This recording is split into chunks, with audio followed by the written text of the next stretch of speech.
I'm Dr. Joe Kaushik, Andrologist practicing at Cleaveland Hospital, Nagarkoil. So today we are talking about a embryo transfer for this patient. The husband is around 44 years old and the wife is around 30 years old.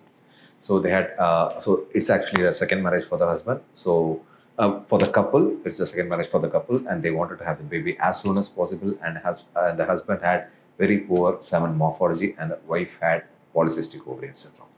So after treating all this, we had done the ICSI procedure, and this is the video for the embryo transfer, and you can see how the embryos are. I can tell this is around an average embryo because this was taken at the day 5, but the growth is up to day 4. So the embryo transfer was done. We had transferred 4 embryos for them, and it was done around 3 days back. So we are hoping to get a good result and pray to God to get a good conception.